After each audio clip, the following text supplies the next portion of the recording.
Hello students, आज हम पढ़ने वाले हैं ग्राफ्स के बारे में। जो कि ग्राफ्स एक विजुअल रिप्रेजेंटेशन ऑफ डेटा होते हैं। मतलब नंबर्स को पिक्चर फॉर्म में दिखाते हैं। टेबल फॉर्म जो होता है वो बहुत ही बोरिंग होता है, इसलिए हम ग्राफ्स को यूज कर कर जो भी हमारा डेटा सेट है, इंफॉर्मेशन है, उसको बहुत ही ज़्यादा attractive as well as easy कर देते हैं। ये हम कब यूज करते हैं? जब कभी भी हमें कंपैरिजन करना हो बिटवीन टू और more phenomena very easily with the help of a graph. Graph क्या है? एक स्टैटिस्टिकल डेटा का विजुअल प्रेजेंटेशन है। टेबल से ज्यादा अट्रैक्टिव होता है। इजी कंपैरिजन पॉसिबल है इससे। टाइम सीरीज डेटा के लिए यूजफुल है। फ्रीक्वेंसी डिस्ट्रीब्यूशन भी ग्राफ से इजीली दिख सकता है। सेल्स डेटा यानी तो patient count, BP readings graph में इजीली समझ में आ जाते हैं। Graphs, that is why graphs play a significant role in presentation of data related to time series. Frequency distribution can also be efficiently presented using graphs. Rules देख लेंगे graphs के लिए। जो भी जब कभी भी हम ग्राफ बनाते हैं उसके लिए रूल्स होते हैं। फर्स्ट वाला होता है टाइटल। ठीक है, टाइटल के बारे में देखेंगे। टाइटल क्लियर होना चाहिए, सिंपल होना चाहिए, प्रेसाइज हेडिंग होना चाहिए। A heading depicting the matter and contents of the data must be provided as title for all the graphical presentations. The title must be clear, simple as well as precise. Title से ही पता चलता है कि graphs किस बारे में है। Example, blood pressure variation with age, ये भी एक ग्राफ हो सकता है। इसलिए टाइटल हमेशा क्लियर, सिंपल, प्रेसाइज होना चाहिए। सेकेंड वाला है हमारा organisation of the graph. Graph को कैसे ऑर्गेनाइज करते हैं? ग्राफ नीट होना चाहिए। एक्स एक्सिस और Y axis, independent variable, dependent variable clearly label करने चाहिए वहां पर। एक्स एक्सिस पे एग्जांपल के तौर पर ले लीजिए टाइम, एज है, और वाई एक्सिस पे बीपी या हाइट है। सो ऐसा ऑर्गेनाइज भी हमें सही करना चाहिए ग्राफ को। नेक्स्ट है हमारा scale. The scale, the selected scale must satisfy all the values to be plotted on the graph. So इसीलिए स्केल को प्रॉपरली चूज करना चाहिए। सब वैल्यूज को कवर करनी चाहिए वो स्पेसिफिक स्केल से। गलत स्केल अगर ले लेंगे तो ग्राफ मिसलीडिंग हो जाता है। देन आता है इंडेक्स। इंडेक्स में क्या रहता है देखिए, the index must be provided to show the scale of X and Y axis. Lines या सिंबल्स का मीनिंग एक्सप्लेन करना चाहिए इसमें। अगर मल्टीपल लाइंस है, कलर या स्टाइल एक्सप्लेन करना जरूरी रहता है उसमें। नेक्स्ट है हमारा source of data. Source of data, जब कभी भी आप ग्राफ बनाते हैं तो उसके नीचे डेटा का जो भी सोर्स है उसको बॉटम में या नीचे लिख देंगे, प्रोवाइड करेंगे। फिर आता है हमारी फॉल्स बेस लाइन। ये क्या होती है? The vertical scale must start with 0 for representing the given variable effectively. When the fluctuations are maximum and the starting values are very far from 0, a false base line is used to break the vertical scale and to plot the values. To draw a false baseline, the vertical scale is broken into two parts and the values of the dependent variable from 0 to the lowest value are omitted by drawing two zigzag horizontal lines above the base line, that is x-axis. Normally graph 0 से start होता है इसमें। ठीक है, अगर values बहुत ही high है तो ब्रेक यूज कर देते हैं। जिगजैग लाइन हम ड्रॉ कर कर जिगजैग लाइन ड्रॉ कर कर हम उसे स्केल ब्रेक दिखाते हैं, कहाँ पर ब्रेक हो रही है स्केल, ऐसा जिगजैग लाइंस ड्रॉ कर देते हैं। देन आता है हमारा line design.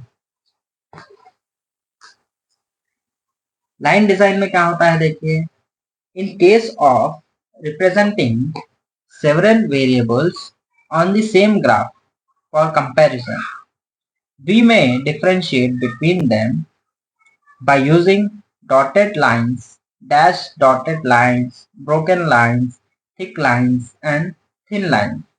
An index must be provided to clarify the meanings of the lines. Multiple variables है तो इसलिए हम डिफरेंट लाइंस यूज करेंगे, जैसा कि dotted, dash dotted, broken lines use करेंगे और उसको हमेशा इंडेक्स में लिख देंगे कि ये लाइन का मीनिंग ये है, ये लाइन का मीनिंग ये है, ऐसा लिख देंगे, उसको लेबल भी कर देंगे। अब देखते हैं फंक्शंस ऑफ ग्राफ। ये ग्राफ का फंक्शंस क्या है? They facilitate the presentation and interpretation of data in the graphical form. Easy presentation होता है इससे, और इससे हमें ट्रेंड्स जो होते हैं समझने में आसानी होती है, हेल्प करते हैं। और इससे हम कंपेयरिंग टू और मोर फ्रीक्वेंसी डिस्ट्रीब्यूशन इजीली हम कंपेयर कर सकते हैं, एनालाइज कर सकते हैं। इससे ग्राफ देखते ही आइडिया मिल जाता है डेटा का, इसलिए हमें ग्राफ के फंक्शंस ये बहुत ही ज्यादा होते हैं। साथ ही साथ advantages as well as disadvantages भी देख लेते हैं। एडवांटेजेस में आते हैं, they are easy to understand, they are attractive, comparison easy हो जाता है, यूजफुल फॉर एनालिसिस। देन आता है डिसएडवांटेज में, एग्जैक्ट वैल्यूज नहीं मिलते हमारे ग्राफ से, जो कि टेबल और फॉर्म में क्या होता है, एग्जैक्ट वैल्यूज मिलते हैं। हाँ, इसमें लेबल करेंगे तो मिल जाएंगे। लिमिटेड इंफॉर्मेशन होती है, टाइम लगता है बनाने में, बहुत ही ज्यादा टाइम कंज्यूमिंग होता है ये। टाइप्स ऑफ ग्राफ देख लेंगे। There are mainly 4 types: histogram, pie chart, scatter plots and lastly semi logarithm plots. First देखेंगे हिस्टोग्राम के बारे में। ये बहुत ही कॉमनली यूज्ड होता है। It is one of the most commonly used and easily understood methods for graphical representation. ये column diagram भी हम बोलते हैं इसको, और एक नाम है इसका। इस कंस्ट्रक्शन कैसा करेंगे, एक्स एक्सिस में वेरिएबल लेंगे, वाई एक्सिस में फ्रीक्वेंसी लेंगे। Difference between the class interval are same then the distance between rectangles on X axis should be the same. Same distance रहेगा क्लास इंटरवल और फ्रीक्वेंसी रेक्टेंगल्स के बीच में। Y axis पे frequency लेंगे हर class का, और equivalent to the height of the rectangle can be shown, और उसको इक्विवेलेंट रखेंगे हाइट से। We get the histogram by series of rectangles each with class interval, distance, frequency interval. Class interval जो होगा वो ब्रेथ रहेंगी, ब्रेथ से हम करेंगे। लेंथ जो रहेंगी वो फ्रीक्वेंसी जितनी रहेंगी उतनी ज्यादा लेंथ रहेंगी। The total frequency that is distributed among the classes is the area of the histograms. Example देखेंगे यहाँ पर देखिए हम क्या करें हैं। यहाँ पर क्लास इंटरवल लगाए हैं जो कि ब्रेथ में होगा। देखिए ब्रेथ में क्लास इंटरवल होगा 0 to 50, 50 to 100, 100 to 150। ऐसा ही हम क्लास इंटरवल लगा देते गए। देन ये जो रहेगा ये फ्रीक्वेंसी रहेगा हमारा, फ्रीक्वेंसी जो कि लेंथ में रिप्रेजेंट करता है, और क्लास इंटरवल जो है वो ब्रेथ से रिप्रेजेंट होता है।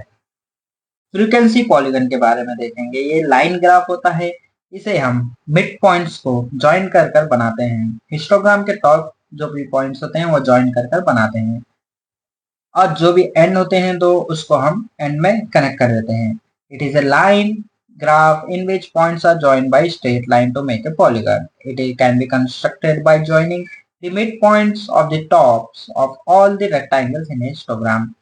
The height of the point represents the frequencies. It can also be drawn without constructing a histogram. बिना histogram बनाए भी सिर्फ line से भी हम frequency polygon बना सकते हैं। The two ends are joined to the base.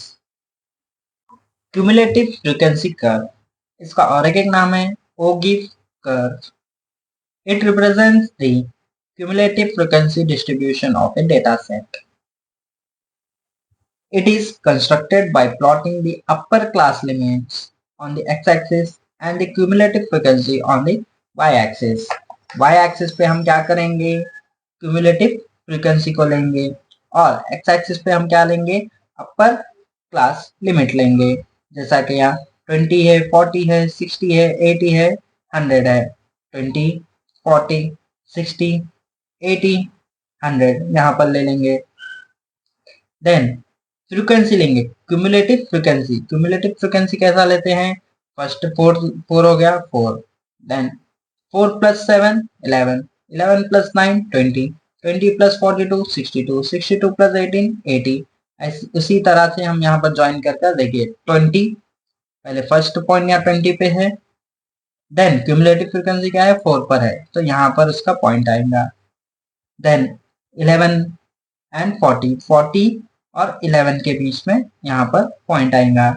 ऐसे ही करते करते हम 80 और 100 के बीच में पॉइंट लगा देंगे, उसी को कहेंगे cumulative frequency curve. Pie chart देखेंगे, it is also known as circle diagram. ये बहुत ही पॉपुलर होता है और बहुत ही हाई रैंक करता है। It partitions the whole community into various component parts. It is very easy to understand, बहुत इजी, आसानी से समझते हैं। It is also known as circular chart, sector chart. इसका कंस्ट्रक्शन देखेंगे, प्लॉट करेंगे 360 डिग्री सर्कल का, और हर एक गिवन वैल्यू को डिग्री में कन्वर्ट करेंगे। डिग्री का फॉर्मूला क्या है, एक्चुअल वैल्यू को डिवाइड करेंगे टोटल वैल्यू से, फिर मल्टीप्लाई करेंगे 360 से। Represent each item in descending order and label each sector। एक क्वेश्चन देख लेते हैं उसके हिसाब से। कॉस्ट ऑफ मटेरियल देखिए 38,400 है। कॉस्ट ऑफ लेबर कितना है 30,720। Direct expenses 11,520। Overhead expenses 15,360। Total production cost कितना रहेगा, सब वैल्यूज को ऐड करने पर 96,000 आ जाएगा, टोटल कॉस्ट आ गया। अब इन सभी वैल्यूज को हमें डिग्री में कन्वर्ट करना रहेगा, तो डिग्रीज का वैल्यू क्या रहेगा, फॉर्मूला क्या रहेगा, actual value divided by total value multiplied with 360 degrees. So divide कर मल्टीप्लाई करेंगे तो 11,144 डिग्री आ जाएगी। इसी तरह सब वैल्यूज को हम डिवाइड कर मल्टीप्लाई करेंगे तो पूरे वैल्यूज आ जाएंगे, और उन सब का ऐड करने पर 360 ही होएगा। अब एक सर्कल ड्रॉ करेंगे 360 डिग्री का, और according to this degree will give them their area. जैसा कि 144 डिग्री है तो उसको 144 डिग्री देंगे और लेबल कर देंगे। फिर 115.2 डिग्री है तो उसको दे देंगे, फिर 43, 57 ऐसे ही दे देंगे। Scatter plots, they are also known as scatter graph, scatter chart, scattergram और scatter diagram। ये यूज होता है to show the relationship between two variables. दो वेरिएबल्स का रिलेशन शो करता है। पॉइंट्स क्लोज स्ट्रॉन्ग रिलेशन होता है, पॉइंट्स स्कैटर्ड हो तो वीक कोरिलेशन होता है। जैसा कि देखिए यहाँ पर पॉइंट्स बहुत ही क्लोज है तो उसका कोरिलेशन बहुत ही अच्छा रहेगा, और स्कैटर्ड रहेंगे तो वीक कोरिलेशन होगा। अगर वो डाउनवर्ड स्लोप रहेंगे तो नेगेटिव बोलेंगे, अगर अपवर्ड रहेंगे तो पॉजिटिव बोलेंगे, अगर रैंडमली रहेंगे तो नो कोरिलेशन बोलेंगे। Let us consider a set of n observation relating to variables x and y, and the data x1, y1, x2, y2, x and yn are plotted on a graph। पूरे points को हम ले लेंगे और graph पर draw करते जाएंगे। On the scatter diagram, if the points are close to each other, then we can expect a high amount of correlation between variables. On the other hand, if dots are widely scattered, then a poor amount of correlation is expected। जितने ज़्यादा close रहेंगे उतना ज़्यादा correlation रहेगा, जितना ज़्यादा scattered रहेंगे उतना ज़्यादा कोरिलेशन कम रहेगा। अब हम यहाँ पर देख सकते हैं in the above graph the points are close to each other and they are downward in slope, hence expect a negative correlation between two variables। ये downward जा रहा है इसलिए नेगेटिव है, ये अपवर्ड जा रहे हैं इसलिए पॉजिटिव है, और between two variables positive correlation है, और यहाँ पर hence no correlation between two variables because points are away from each other. So यहाँ पर कोई भी कोरिलेशन नहीं रहेगा। अब देखते हैं semi logarithmic plots. It is also known as semi log chart. One axis पे हम क्या करेंगे, लीनियर लेंगे, अदर एक्सिस पे हम लॉगरिथमिक वैल्यूज लेंगे। It is a type of graph that uses logarithmic scale on one axis and a linear scale on the other axis. अब इसको बनाएंगे कैसे, कंस्ट्रक्शन देख लेते हैं। For the x-axis, select one linear scale and for y-axis select logarithmic scale. Power of 10 that covers range of values. Likewise, a line linear as well as logarithmic plot uses to describe the semi-log plot with a logarithmic scale on y-axis, linear scale on x-axis. Plot the data points and connect them with a smooth curve or line. Label x and y-axis, scale and units. तब ये यहाँ पर 0, 2, 4, 8, 6, 8, 10 हमें values दे चुका है। 0 यहाँ पर, 2, 4, 6, 8, 10 यहाँ पर वैल्यूज हम पॉइंट आउट कर लेंगे। और बैक्टीरियल काउंट को कैसा करेंगे, देखिए 0 में 1 है तो यहाँ पर 1 लेंगे और यहाँ पर 0 लेंगे, इसलिए यहाँ पर ये पॉइंट हो जाएगा। देन यहाँ पर 2 तो यहाँ पर भी 2 पे पॉइंट करेंगे। देन यहाँ पर 4, यहाँ से भी 4 लेकर हम पॉइंट करेंगे। देन यहाँ पर 6, देन यहाँ पर 8 लेकर पॉइंट करेंगे। ऐसे ही करते करते सेमी लॉग ग्राफ हम बना लेंगे। लार्ज डेटा के लिए यूजफुल होता है, फार्माकोकाइनेटिक में बहुत ही ज्यादा यूज में आता है। समरी एक बार देख लेंगे। ग्राफ्स पढ़े हम क्या थे, ग्राफ्स डेटा का विजुअल फॉर्म है, इजी, फास्ट, अट्रैक्टिव होते हैं। टाइप्स इंपॉर्टेंट है एग्जाम के लिए, जैसा कि histogram, pie chart, scatter plot बहुत ही इंपॉर्टेंट है। ग्राफ्स हमें डेटा को देखने, समझने और कंपेयर करने का इजीएस्ट वे बताते हैं, इसलिए बायोस्टैटिक्स पे बहुत ही इंपॉर्टेंट टॉपिक है ये।